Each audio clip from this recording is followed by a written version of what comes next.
혹시 여러분들께서는 동서지간 사이에 불화가 생긴 적이 있으신가요? 저희는 이번에 돈 문제 때문에 집안이 난리가 난 적이 있었습니다.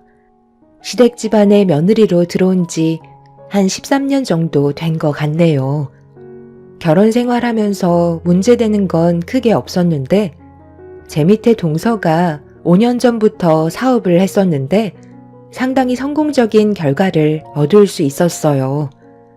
그전에는 일반 회사를 다니면서 월급쟁이 생활을 했었죠. 동서내외가 그동안 힘들게 돈을 모아서 힘들게 사업을 시작했기 때문에 가족 모두 진심으로 잘 됐으면 하는 마음을 가지고 있었네요. 그렇게 모두의 간절한 바람이 이루어졌고 몇 년간은 매출이 저조했었지만 작년부터 꽤 많은 수익을 창출할 수 있었습니다.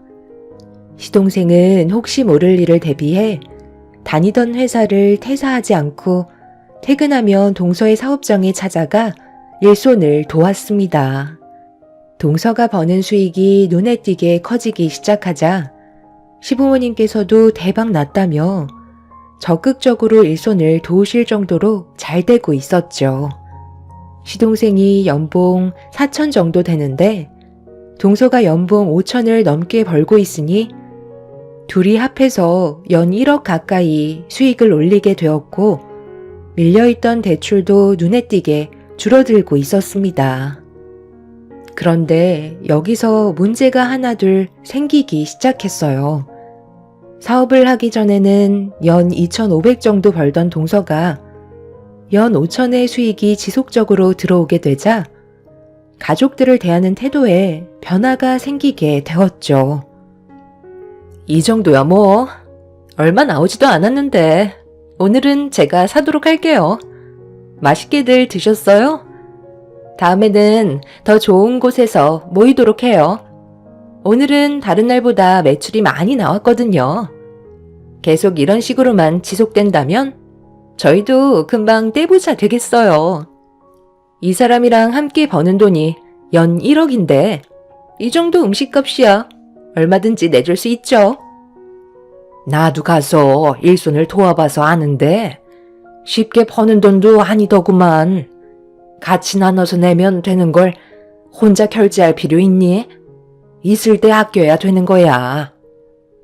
없을 때 아끼면서 살아왔는데 풍족하게 살고 있는 지금도 아끼라고요? 버는 만큼 쓴다고. 이런 것도 다 능력이 되니까 제가 사는 거죠. 안 그래요, 형님? 돈은 벌 때는 힘든데 쓸 때는 쉽게 나가는 게 돈이잖아. 동서가 가족을 위해 외식비를 지불하고 싶은 마음은 잘 알고 있어서 너무 고마운데 우리가 모임 때를 대비해서 만들어 놓은 회비가 따로 있잖아. 그걸로 충당하면 되니까 혼자서 부담 가질 필요 없을 것 같아. 동서가 매달 월급 받았을 때를 생각하면 피 같은 돈이잖아. 그때는 200 정도 월급을 받았기 때문에 모임 가지는 것도 부담스러워 했었고 회비 내는 것도 꺼려할 정도였는데 그때와 지금은 많이 변하긴 했지만 과거를 되돌아보고 지출 소비를 줄이면 앞으로 더 많은 돈을 저축할 수 있을 거야. 여자가 직원들 월급 주고 시부모님 용돈까지 챙겨드린 뒤 동서한테 돌아가는 연봉이 5천이면 정말 대단한 거잖아.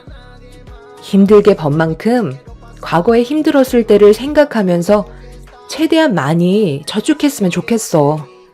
사업장 오픈하는데 대출빚도 아직 다 못 갚았다며.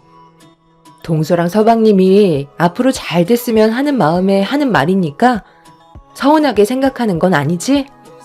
오늘 외식 비용은 회비로 지출하도록 할게. 참, 형님이 제 앞에서 그런 말을 하니까 너무 웃긴 거 알아요?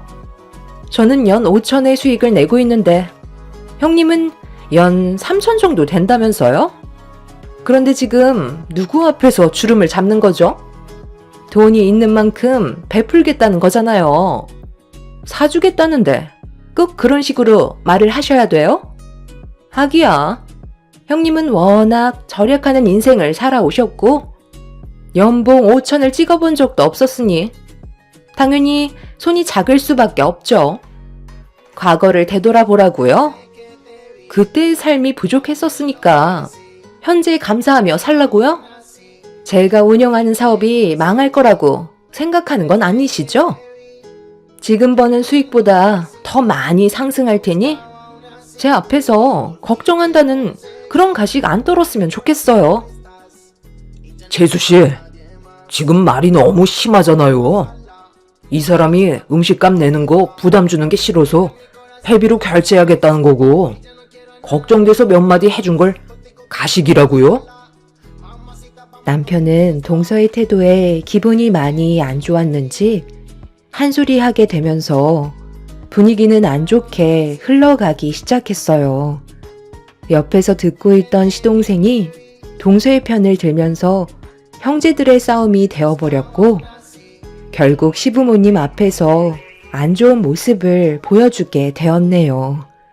다행히도 시부가 중간에서 남편과 시동생한테 그만하라고 목소리를 높이시면서 정리가 되었지만 시동생 내외는 저희를 노려보고 있었어요. 저는 동서가 과거에 돈 문제로 힘들어했던 적을 많이 봤었기 때문에 많이 벌 수 있을 때 최대한 아낄 수 있었으면 좋겠다고 얘기를 해준 것뿐인데 동서는 그런 저를 이해해주지 못했었죠. 걱정도 많이 됐었던 게 매달 벌리는 돈이 눈에 보이니까 그동안 쓰지 못했던 걸 보상이라도 받으려는 듯 상당히 많은 사치를 부리고 있었습니다. 크게 하는 사업도 아니고 몇 년 무사히 넘어갔다고 앞날을 걱정하지 않는 모습이 안타까울 뿐이었네요. 그날 이후 저는 동서가 어떠한 행동을 하던 아무 말도 하지 않고 그냥 놔뒀어요. 본인이 하고 싶은 대로 하게 해줘야 집안에 불화가 없을 것 같아 보였죠. 돈 좀 많이 벌기 시작한다고 오만해진 동서의 모습을 묵묵히 지켜보고 있었어요. 남편도 자기들 알아서 살게 놔두라면서 더 이상 신경 쓰는 걸 원하지 않았습니다. 그런데 몇 달이 지나고 오래간만에 시댁에 모임을 가지게 되었는데 남편과 차에서 내리는 순간 외제차 한 대가 들어오더라고요. 그리고 그 차에서 내린 사람은 다름 아닌 동서애였어요. 상당히 비싸 보이는 외제차에 입이 떡 벌어졌는데 더 큰 문제는 몸에 걸치고 있는 것들이었어요. 온갖 명품을 걸치고 있길래 어떻게 된 거냐고 물어보니 필요해서 구입했다는 말을 하며 저를 위아래로 훑어보고 있었어요. 그러면서 한다는 말이 부러우면 저보고도 필요한 걸 사라고 하는데 너무 어이가 없어서 동서를 멍하니 바라보고 있었네요. 왜 그렇게 쳐다보세요? 제가 또 아무 생각 없이 돈을 흥청망청 쓴 것 같아 그래요? 제 사업 규모가 작다 해도 그래도 사장인데 이 정도는 갖춰야 하지 않겠어요? 그래야 남들이 저를 우습게 안 볼 테고 제 이미지에 타격을 안 받죠. 무조건 아낀다고 해서 좋을 거 하나 없어요. 형님은 이런 거 무서워서 구입도 못하죠? 어쩌겠어요. 살아가는 환경이 다르잖아요. 월급쟁이였을 때는 저도 걸치고 있는 것들 평생 구경도 못 해볼 줄 알았는데 돈이 사람을 바꾸더라고요. 제가 언제 이런 외제차 타보고 명품 걸쳐보겠어요? 잘 벌고 잘 나갈 때 최대한 많이 누려야죠. 대출을 하도 많이 받아서 돈 버는 족족 나가게 생겼지만 지금 이대로면 금방 갚죠. 내 눈으로 보는 것만도 동서 연봉의 배를 넘는 금액을 지출한 것 같은데 이러다 정말 큰일 나면 어쩌려고 그래. 예전의 모습은 하나도 찾아볼 수가 없을 정도로 정말 많이 변한 거 알아? 내가 하는 말을 잔소리로 들으려 하지 말고 동서 현실을 봤으면 좋겠어. 동서한테 들어오는 돈들이 평생 보장이 될 것 같아? 버는 건 때가 있는 거라고. 이런 식으로 사치를 부리다가 자칫 미끄러지기라도 한다면 그땐 이미 후회도 늦는 거야. 나는 동서가 정말 걱정이 돼서 그래. 영수, 몇 달 만에 얼굴 보는 건데? 또 잔소리예요? 저희가 돈을 많이 벌고 있으니까 배가 많이 아픈가 봐요. 지금은 상황이 많이 달라졌으니 신경 좀 끄세요. 동서내외는 제 말을 무시한 채 먼저 시댁으로 들어가 버렸어요. 그런 모습을 묵묵히 지켜보고 있던 남편도 혀를 차며 걱정스러운 표정을 하고 있었죠. 남편 말로는 1억이 넘는 외제차라는데 그걸 유지하려면 상당히 많은 돈이 들어가게 되고 거기에다가 매달 들어오는 돈을 믿고 상당히 많은 대출을 받았다는 걸 알게 됐으니 가족으로서 그냥 넘어갈 수는 없었어요. 동서내외한테 받은 상처가 많았지만 손윗사람으로서 그리고 동서보다 인생 경험이 많은 저였기 때문에 쓴소리는 해야 되는 게 맞는다고 판단하게 되었네요. 그렇게 저희도 시댁에 들어갔는데 시부모님께서도 몇 달 사이에 동서내외가 바뀐 모습을 보고 당황스러워 하셨어요. 남편은 제가 아무것도 하지 않길 바라고 있었죠. 입 아프게 백날 떠들어봤자 본인들이 직접 경험하기 전까지는 아무것도 알 수 없다며 하고 싶은 대로 하게 놔두길 원하고 있었어요. 남편의 말도 일리가 있었기 때문에 어쩔 수 없이 동서내외를 묵묵히 지켜보고만 있었는데 시부모님께서 많이 불편하셨는지 입을 여셨네요. 너희들이 어떻게 살던 행복하게만 지내면 나는 바랄 게 없다만 지금의 모습을 봤을 때 내가 느낀 건 이건 좀 아닌 것 같다는 생각을 가지게 되었다. 돈을 버는 목적이 뭐야? 다 잘 먹고 잘 살자고 힘들게 땀 흘려 돈을 버는 거잖아? 그래서 둘째 너도 월급 받는 건 한계를 느껴서 사업을 하게 된 거고 힘들게 일해서 끝내 좋은 결과를 가져왔잖니? 거기까지는 정말 마음에 들었었다. 그런데 문제는 네가 지금 하는 행동들이 무리가 있어 보인다는 거야. 먹고 싶은 거, 사고 싶은 거 다 좋긴 하지만 여기서 하나 착각하고 있는 것 같은데 앞으로 쭉 상승세를 유지할 것 같니? 분명 한계라는 게 찾아오겠지. 그때가 되면 다른 방법을 찾아보려 하겠지만 문제는 업종을 변경하려 해도 자금이 부족하게 되면 또다시 대출을 더 받아야 한다는 거다. 평생 빚만 갚다가 세상을 떠나는 인생을 원하는 건 아닐 텐데 너희들이 하는 행동들은 하루 벌어 하루 먹고 사는 그런 삶을 살아가고 있는 것 같아 걱정이라는 거야. 너희들이 지금 걸치고 있는 명품들과 밖에 세워져 있는 고급 외제차는 너희 기준에도 맞지 않는 사치품에 불과하다는 걸 말해주고 싶었다. 부자일수록 오히려 소박하게 없는 듯 지내는 거 모르니? 사람 인생 한 치 앞도 모르기 때문에 부자들은 오히려 최대한 많은 돈을 저축하려고 시간을 사용하지만 너희들은 지금 반대로 하고 있잖니. 오늘 무슨 날이에요? 아니 오래간만에 얼굴 본 건데 왜 다들 지적만 하고 달라진 모습에는 좋은 말을 해주지 않는 거죠? 이런 쓸데없는 말 들으려고 온 거 아니에요. 그래, 너가 자랑을 하고 싶은 마음 충분히 이해는 하는데 그래도 시부모가 충고를 하면 받아들일 줄 알아야지. 언제부터 시부모 말을 무시하게 된 거냐? 돈이 너희들을 집어삼켰고 결국 뼈 아픈 경험을 하게 될 거다.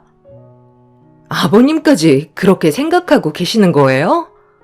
그냥 부럽다, 좋겠다 한마디씩만 하면 되는 거지. 꼭 배 아픈 티를 이런 식으로 내셔야들 해요? 기분만 잡쳤어 정말. 저 그만 돌아가요. 동서내외는 자기들이 알아서 할 텐데 다들 왜 이렇게 오지랖이냐면서 시부모 앞에서 화를 냈어요. 시동생 또한 저희들을 보며 짜증난다고 험한 말을 입 밖으로 내뱉어 버렸네요. 그렇게 동서내외는 과거의 모습은 전혀 찾아볼 수 없을 만큼 변해 있었어요. 남편은 걱정돼서 한 말인데 듣기 싫으면 당장 눈앞에서 사라지라며 큰 소리로 화를 내게 됐는데 그동안의 결혼 생활 동안 그렇게까지 화가 난 모습은 처음 볼 정도로 가족 간의 관계는 정말 좋았었어요. 하지만 그런 과거를 한 번에 뒤집을 만큼 동서내외의 행동들은 잘못된 거였고 서로는 안 좋은 관계로 흘러가 버리고 말았죠. 그날 이후로 서로는 더 이상 연락도 주고받지 않을 만큼 많은 상처를 받게 됐는데 어느 날 저희 가족은 외식을 하던 날 엄청난 사건이 터지고 말았습니다. 기분 좋게 식사를 하던 도중 레스토랑의 문을 열며 들어온 동서내외와 눈이 마주치게 됐는데 저희 가족을 보고도 모른 척하며 다른 자리에 앉더라고요.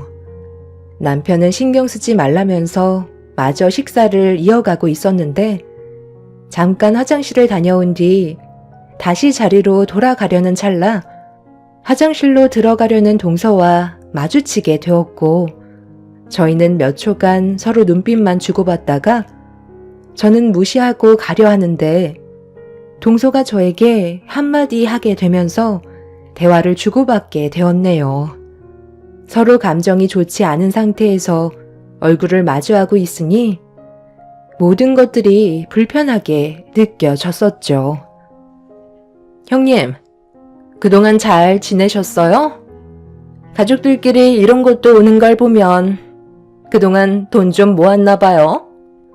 여기 레스토랑이 꽤 비싼 음식점으로 알고 있는데 생활에 지장받으면 안 되니까 몇 달 동안 돈 모아서 오신 거예요?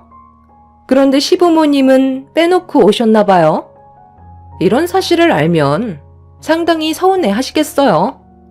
돈이 없으니 이해는 하겠지만 그렇게까지 아끼셔서 삶이 좀 나아지셨나요? 오늘은 제가 사업을 시작한 이후